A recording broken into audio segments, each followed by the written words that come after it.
थोड़ी है कि यहाँ पे आके ABCD तू तेरा लेसन पूरा कर रहा है कि रिमेम्बर कर रहा है, कि कोई ये सर थोड़ी है, टीचर थोड़ी है, उनके आगे तू तेरी ABCD सुना रहा है। नहीं अंकल जी, मैं ABCD नहीं बोल रहा, मैं तो प्रार्थना कर रहा हूं। अरे ABCD प्रार्थना, ये कोई प्रार्थना हुई? देखो अंकल जी, एक बात जानो आप, मैं आपको बता दूं आज कि ABCD मैं इसलिए बोल रहा हूं कि मुझे तो आप बड़े हो, आपकी तरह तो मुझे प्रार्थना नहीं करना आता कि प्रार्थना द्वारा भगवान को क्या बोला जाए, क्या प्रार्थना करी जाए, इसलिए तो मुझे कुछ आता नहीं। लेकिन मुझे ABCD आती है, शब्द तो सभी एक है। उन शब्द को बस मेरे परमात्मा को मैं इस प्रकार से प्रार्थना कर रहा हूं ABCD बोल करके। मेरे परमात्मा इतने दयालु हैं कि वह ABCD को मेरे प्रार्थना के रूप में अपने आप एडजस्ट कर लेंगे। वह जो रोज प्रार्थना करते थे वह भी अचंभे में आ गए। अरे हम इतने वर्षों से प्रार्थना कर रहे हैं, हमारी प्रार्थना प्रभु इसलिए नहीं सुनता क्योंकि हमारे हृदय में भाव नहीं है, हमारी प्रार्थना में भगवान के प्रति समर्पित होने की भावना नहीं है। जहां इस छोटे बालक को देखो ABCD बोल रहा है लेकिन प्रार्थना के रूप में बोल रहा है और ऐसा संकल्प कर रहा है कि मेरा परमात्मा तो बहुत दयालु है, वह ABCD को मेरी प्रार्थना के रूप में एडजस्ट कर लेगा, उसको जमा लेगा, जैसा उसको उचित लगेगा उस प्रकार से ABCD में से मेरी प्रार्थना को वह एडजस्ट कर लेगा। उसी प्रकार से भगवान को प्रार्थना करो तो बालक बुद्धि से करना, बचपने से करना और हृदयगत होकर के, गदगदित होकर के भगवान को प्रार्थना करना, तो अवश्य ही आपकी प्रार्थना भगवान तक जरूर पहुंचेगी। लेकिन एक अनुसंधान रखना कि जब भी हम प्रार्थना करें तो हमारे वदन के साथ, हमारे शरीर के साथ हमारा हृदय भी जुड़ना चाहिए, और हृदय जुड़ गया तो समझ लेना आपकी प्रार्थना सफल जरूर होगी। और प्रार्थना जब सफल हो गई तो समझ लीजिए आपका काम तुरंत हो गया। अंतर के शब्दों से करी हुई वंदना अर्थात उसे कहते हैं हम प्रार्थना। अब स्वामीनारायण भगवान एक बार जब गढ़पुर गांव के अंदर विराजमान थे तो गढ़पुर गांव से कितनी ही दूर एक पीपली नाम का गांव है। उस पीपली नाम के गांव के अंदर एक भाट का छोकरा, एक भाट का लड़का, जो भाट जाति होती है, उस भाट जाति का लड़का रोज सुबह उठ करके नदी किनारे चल जाता और नदी किनारे जाकर के वह सारंगी हाथ में लेकर के अपने शब्दों से भगवान को प्रार्थना करता।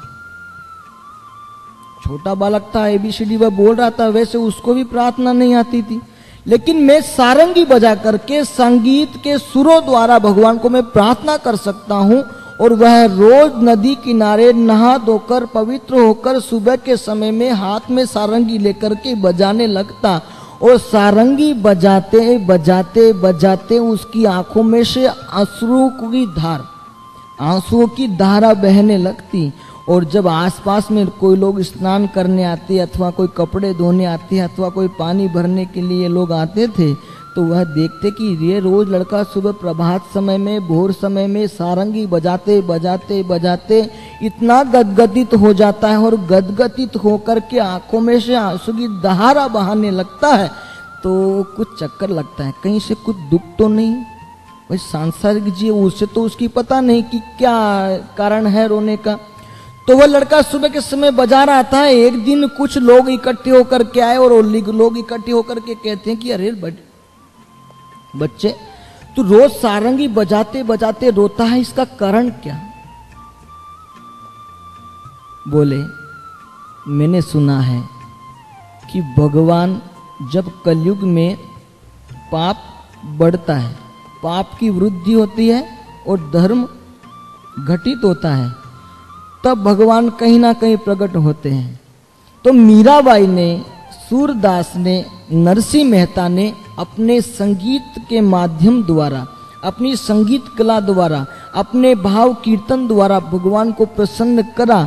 तो मेरी भी एक अरदास है कि मैंने भगवान तो देखे नहीं कि भगवान कहाँ रहते हैं, तो मेरी भावना को मैं भगवान तक पहुंचाने के लिए मैंने इस सारंगी को माध्यम बनाया है कि इस माध्यम द्वारा भगवान तक मेरा संदेशा पहुंच जाए और मेरी जन्मों जन्म की जो तपश्चर्या है उसकी फलश्रुति प्राप्त हो और फलश्रुति प्राप्त हो तो भगवान अवश्य मुझे मिले। इसलिए मैं रोज सुबह गदगदित होकर के हाथ में सारंगी लेकर के भगवान को राजी प्रसन्न करने के लिए मेरी भावना व्यक्त करते हुए मैं सारंगी बजाता हूँ। तब कुछ व्यक्ति जो सत्संगी थे, भगवान स्वामीनारायण के भक्त थे, और कहा, बेटे अब तुझे चिंता करने की जरूरत नहीं है। क्यों? अरे बेटे, तू जिस प्रकट परमात्मा की बात कर रहा है वह प्रकट परमात्मा तो अभी दक्षिण पांचाल देश में अर्थात गढ़पुर के अंदर भगवान स्वामीनारायण अभी विराजमान है। और भगवान स्वामीनारायण तो प्रकट परमात्मा है, उसके दर्शन करके अनेक जीवात्माओं का कल्याण हुआ है और अनेक जीवात्मा उनके द्वारा अपने सतगत जीव को भगवान तक पहुंचाते हैं।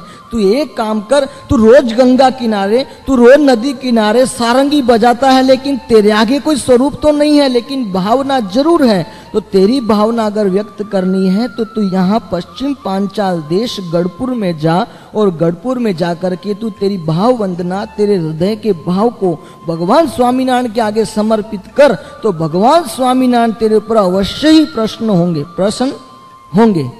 लड़के ने कहा, अरे अंकल, कहाँ यह पीपली गांव और कहाँ गढ़पुर?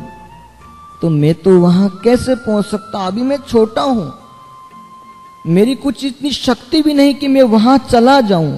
अभी मैं किसी के कहने में रहता हूं, किसी के अंडर में हूं, तो मैं कैसे जा सकता हूं? तब भक्तों ने कहा, अगर बालक तेरी प्रार्थना, तेरा भाव जो सच्चा होगा, तो एक दिन भगवान स्वामीनारायण तेरी सारंगी सुनने के लिए यहाँ अवश्य ही पधारेंगे। किसी को शब्द द्वारा भगवान को प्रार्थना करते तो कोई हृदय द्वारा करते हैं, तो कोई संगीत के माध्यम द्वारा भगवान को प्रार्थना करते हैं, कोई कीर्तन भक्ति द्वारा भगवान को प्रार्थना करते हैं। अलग अलग प्रार्थना के प्रकार हैं कि जिसको जो अच्छा लगे उस हिसाब से भगवान को प्रसन्न करने के लिए वह प्रार्थना करते हैं। तो लड़का रोज सारंगी बजाए, याद करे, और याद करते करते गदगदित होकर के आंखों में से आंसू की धारा बहने लगे। और एक दिन भगवान स्वामीनारायण के कानों तक उस संगीत के सुरों का जो लय था भगवान स्वामीनारायण तक पहुंचा। और स्वामीनारायण भगवान रात्रि के समय में अचानक, जिस प्रकार से कोई शुतातुर व्यक्ति, कोई प्यासा व्यक्ति, जिसको प्यास लगती हो तो पानी को किस प्रकार से ढूंढता है, उसी प्रकार से भक्त वत्सल भगवान आज भक्त को पाने के लिए, एक भक्त को मिलने के लिए किस प्रकार से आतातुर हुए।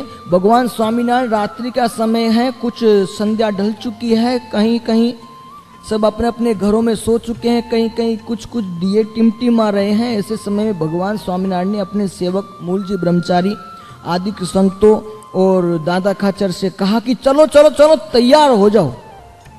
अरे प्रभु, कुछ प्रोग्राम नहीं और अचानक कहाँ तैयार हो जाओ? भगवान कहते हैं कि अरे आज तो हमें पीपली गांव जाने का है। अरे क्यों प्रभु? कोई संदेश नहीं, कोई समाचार नहीं, कोई उत्सव नहीं, कुछ प्रोग्राम नहीं, तो अचानक क्यों तुम जाने के? प्रभु ने कहा, बस मैंने कहा इसलिए कहा, तुम सब तैयार हो जाओ, तुम नहीं आओगे तो मैं अकेला चल जाऊंगा।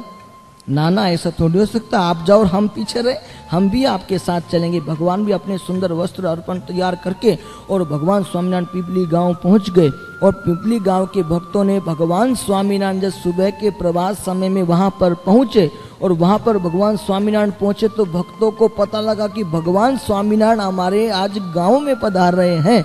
तो सभी भक्तों ने भगवान का भव्याति भव्य स्वागत करने के लिए बैंड बाजे हैं, डोल, शरनाई, अलग अलग प्रकार के वाजिंत्र को इकट्ठा करके और धम धमाधम बजाते बजाते भगवान का सुंदर भव्याति भव्य स्वागत करा। और स्वागत करते करते लोग इतने आनंद में आ गए कि कोई भगवान स्वामीनारायण के स्वरूप को देखता है इतना नाच रहा है, तो कोई जोर जोर से तानमय होकर के ढोल बजा रहा है, तो कोई शरनाई बजा रहा है, तो कोई संगीत के सुरों के अंदर अपने आवाज को ढाल रहा है। इस प्रकार का वातावरण इतना अच्छा खड़ा हो गया कि उन भक्तों को पता लगा कि भक्त वत्सल भगवान स्वामीनारायण आज इस गांव के अंदर पधारे। और वह लड़का वर्षों से जो भगवान को प्रार्थना करता है अपनी सारंगी के सुरों द्वारा, वह तो नदी किनारे बैठा होगा, चलो चलो उसको संदेशा दूं।